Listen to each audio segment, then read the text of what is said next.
신약 성경 요한복음 1장 17절로 18절까지 말씀입니다. 신약 성경 요한복음 1장 17절로 18절까지 말씀입니다. 제가 가진 성경 신약 142쪽쯤에 있습니다. 요한복음 1장 17절로 18절까지 말씀입니다. 함께 한 목소리로 읽도록 하겠습니다. 율법은 모세로 말미암아 주어진 것이요 은혜와 진리는 예수 그리스도로 말미암아 온 것이라.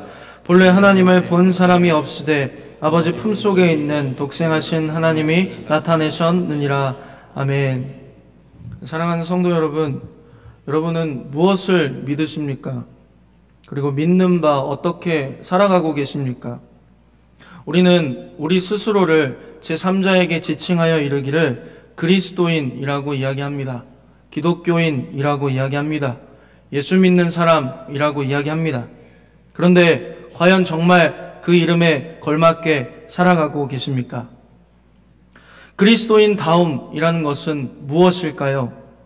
우리는 그리스도인답다라는 말을 그저 도덕적, 윤리적 규범을 잘 지키는 것으로 동일시할 때가 있습니다. 예수 믿는 사람이라면 공중 도덕을 잘 지켜야 해. 예수 믿는 사람이라면 양보할 수 있어야 해. 예수 믿는 사람이라면 희생이 있더라도 감내할 수 있어야 해. 그리고 우리는 그러한 잣대들을 가지고 그 잣대들을 아주 예리하게 갈고 닦아서 칼날로 바꾸어 서로가 서로를 난도질합니다. 사랑하는 성도 여러분, 다시 한번 묻겠습니다. 그리스도인다움이라는 것은 무엇일까요? 오늘 본문을 기록한 요한은 이렇게 이야기하고 있습니다. 율법은 모세로 말미암아 주어진 것이요 은혜는 은혜와 진리는 예수 그리스도로 말미암아 온 것이다. 우리는 이 본문을 대할 때에 우리 마음에 고구마 100개쯤 먹은 것 같은 그런 답답함 그리고 무거움을 느끼게 만드는 한 단어를 마주합니다. 이름만 들어도 아주 무시무시한 율법입니다. 저는 어릴 때 이 율법이라는 말을 들으면 아주 무서운 얼굴을 하시고 한 손에는 당장이라도 벌을 내리기에 합당한 큰 몽둥이를 드신 불꽃 같은 눈동자로 그 율법 조항 중에서 하나라도 어기면 즉시 그 몽둥이를 휘둘러서 벌을 내리실 것만 같은 그런 하나님을 떠올리곤 했습니다. 그런데 이 율법이라는 단어가 그만큼 저희 마음에 거부감을 일으키고 아주 부담을 주는 단어라고 하는 것이죠. 근데 하나님께서는 왜 이 율법을 하필 모세라는 사람을 통해서 주셨을까요? 왜 하필 이 부담스러운 것을 모세라는 인물을 특정하여 주셨는가 하는 것입니다.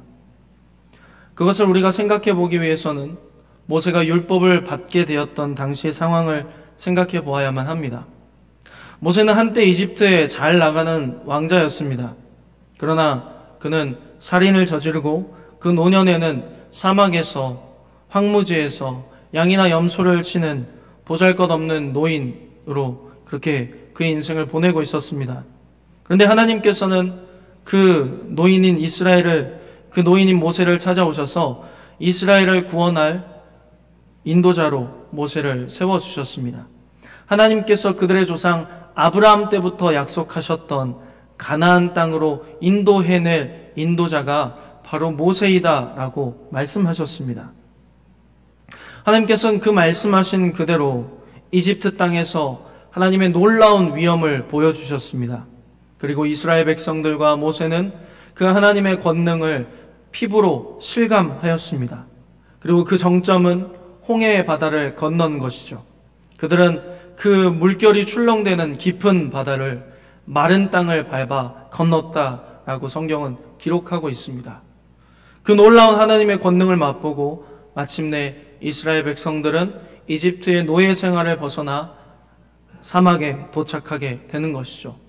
그 사막 광야, 곧 신의 광야에 이르게 됩니다.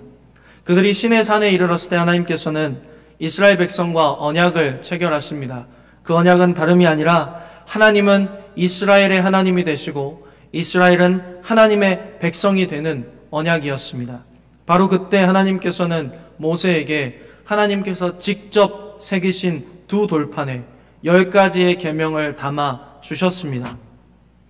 이 계명은 우리가 잘 알고 있듯이 위에서부터 아래로 하나님과 사람의 관계를, 그리고 양옆으로는 사람과 사람과의 관계 사이에서 하나님의 백성들이라면 어떻게 살아가야 하는가를 잘 담고 있는 이스라엘 백성에게는 이정표와도 같은, 지금으로 따지면 내비게이션 같은 그런 역할을 했습니다.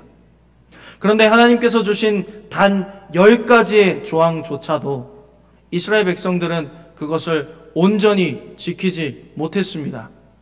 하나님께서 나 위에 다른 신을 섬기지 말고 하늘이나 땅이나 땅 위의 것이나 땅 아래의 것들이나 물 속의 것들로도 형상을 만들고 절하지 말라고 하셨는데도 불구하고 그 언약의 두 돌판이 내려지는 그 시기 가운데 이스라엘 백성들은 바로 범죄를 저질렀다는 것을 우리는 잘 기억하고 있습니다.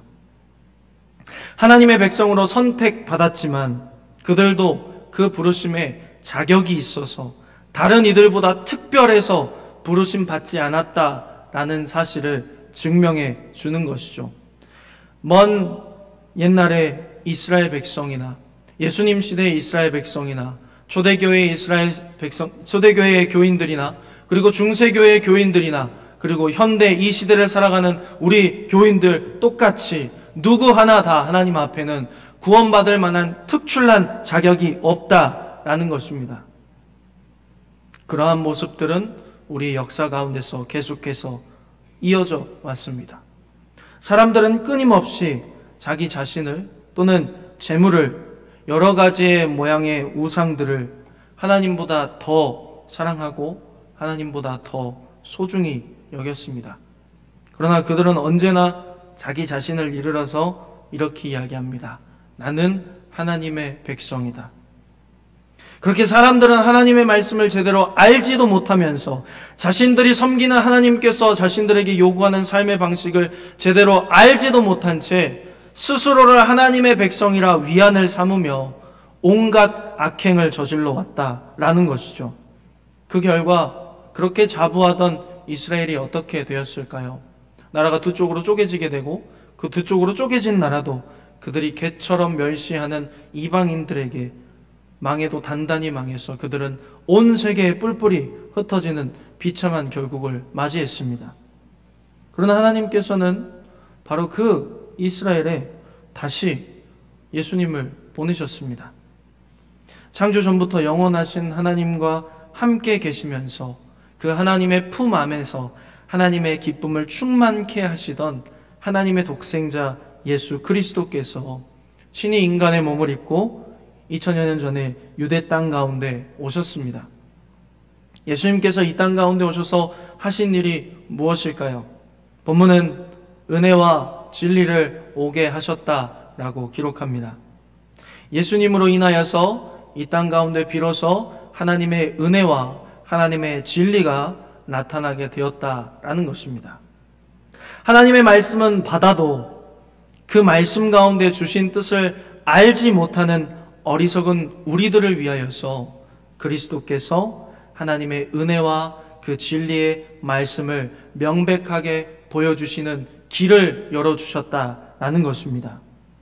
하나님의 거룩하심과 자비하심을 만천하에 드러내셨습니다. 하나님의 전지전능하심도 만천하에 드러내 보이셨습니다.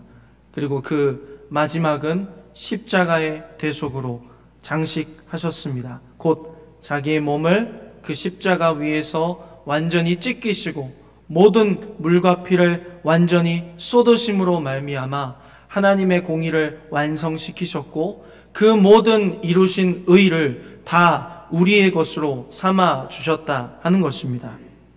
자신의 몸을 찢기심으로 인하여서 하나님의 은혜를 입었어도 은혜 입은지 모르는 자들의 눈을 밝히 여셔서 은혜 입은 자로서 살아갈 수밖에 없게 하시고 하나님의 진리의 말씀을 받았음에도 불구하고 그 말씀 속에 감추어진 진리의 뜻을 밝히 알지 못하는 자들에게 눈을 열어주셔서 하나님의 진리의 말씀을 깨닫게 하여 주셨다라는 것입니다. 사랑하는 성도 여러분, 참된 그리스도인들이 되시길 바랍니다.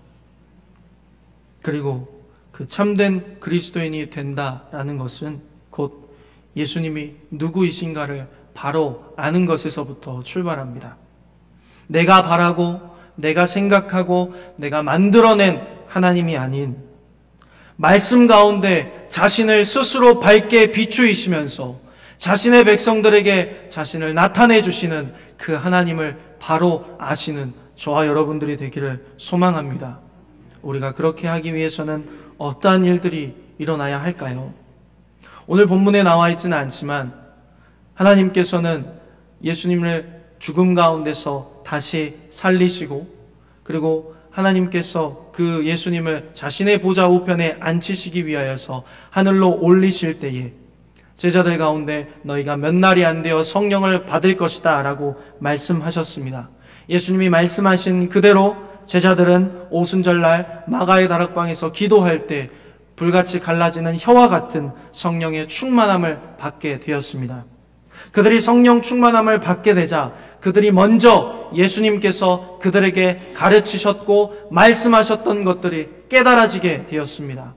3년 동안 예수님과 함께 했지만 예수님이 누구이신가를 알지 못한 채 내가 크다 네가 작다라고 그렇게 싸우던 제자들이 이제는 예수님의 말씀을 밝히 알고 예수님이 진정으로 하나님의 아들이신 것과 자신들의 구세주 되신 것을 비로소 믿게 되었습니다.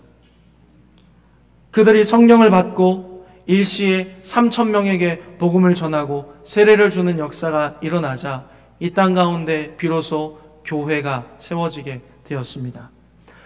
예수님께서 이 땅 가운데서 사역하실 때 내가 너의 신앙 고백이에 주는 그리스도시요 살아계신 하나님의 아들이십니다라고 고백했던 그 베드로의 신앙 고백이에 교회를 세우겠다라고 말씀하신 그 말씀이 이제 성령을 받게 되고 그들이 진정으로 성령 안에서 예수님은 나의 하나님, 나의 구세주라고 고백하게 되었을 때 교회가 세워지게 된 것입니다.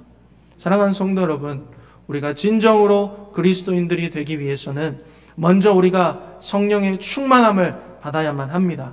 성령의 충만함을 받고 진정으로 예수님이 나의 구세주, 나의 하나님이신 것을 온몸과 영혼을 다하여서 고백하는 자들이 먼저 돼야만 합니다. 예수님께서 진실로 나의 구세주, 나의 하나님 되신 것을 고백하셨다면 이제 하나님께서 나를 만세전에 택하사 그 예수님 보내어주시고 나의 모든 죄를 대속하여 주시고 하나님의 백성이 되게 된 것을 믿으신다면 정말로 그렇게 살아가는 저와 여러분이 되기를 소망합니다. 우리가 믿는 바대로 우리 안에 내주하시는 성령의 인도하심을 따라 그리스도인답게 예수 믿는 사람들답게 살아가시길 소망합니다. 우리가 그것을 믿는 바대로 살아내는 것은 어떻게 살아내는 것일까요? 앞서 이야기했듯이 우리는 교회로 부르심을 받았습니다. 교회는 곧 예수 믿는 자들의 정체성입니다. 예수님께서는 교회를 자신의 신부라고 말씀하십니다. 예수님께서는 우리를 그의 핏값으로 주고 사신 그의 몸이라고 말씀하십니다. 예수님은 그 몸의 머리 되신다고 말씀하십니다. 이 땅 가운데서 머리와 몸이 따로 다니는 그러한 존재를 보신 적이 있으십니까? 그러한 존재는 이 땅 가운데 결단코 없습니다. 머리는 몸과 하나가 되어 있을 때 아름답습니다. 몸도 머리의 뜻에 따라 움직일 때 아름답습니다. 교회라 하면서도 머리 대신 예수님을 잃어버린 채로 머리 없이 돌아다니는 그런 허물어져가는 헛된 교회들이 이 땅 가운데 너무나 많습니다. 그러나 바라기는 저와 여러분 곧 우리 광주 무등교회가 예수님을 머리로 삼고 그 예수님의 참된 몸으로 살아가는 교회가 되기를 소망합니다. 곧 하나님의 말씀을 꿀송이보다 더 달게 여기고 그 말씀 한 절 한 절을 사모하는 그러한 교회가 되기를 소망합니다. 우리가 하나님 앞에 찬양을 드릴 때에도 그저 가사만, 그저 음정만 흥얼흥얼 거리는 것이 아니라 그 가사 한 절 한 절이 나의 신앙 고백이 되어서 하나님 앞에 올려드리는 찬양을 드리는 그런 교회가 되기를 소망합니다. 그저 사람들의 눈에 칭찬받기 위하여서 내가 가진 것을 조금 나누어주고 조금 덜어주고 그렇게 적선하듯이 행하는 것이 아니라 정말로 내 몸과 같이 내 형제 자매들을 그렇게 사랑하고 희생하고 섬기고 헌신하는 그러한 광주 무등교회가 되기를 소망합니다. 우리가 진정으로 그렇게 말씀을 사모하고 하나님 앞에 합당한 영광과 찬양을 올려드리며 우리의 삶의 모든 것을 하나님 앞에 드리며 나아갈 때 우리 교회의 모습을 통하여서 하나님께서 영광 받으실 줄로 믿습니다. 새벽 예배 때도 이러한 말씀을 잠깐 나누었습니다. 좋은 교회는 그 교회가 가진 시스템과 그 교회가 가진 기관들과 그 교회가 가진 것들로 그 교회가 칭찬받게 되는 교회입니다. 그러나 더 좋은 교회는 그 교회가 행함으로 인하여서 예수님이 나타나시는 교회입니다. 정말 좋은 교회는 그 교회가 행함으로 인하여서 하나님께서 영광 받으시는 교회입니다.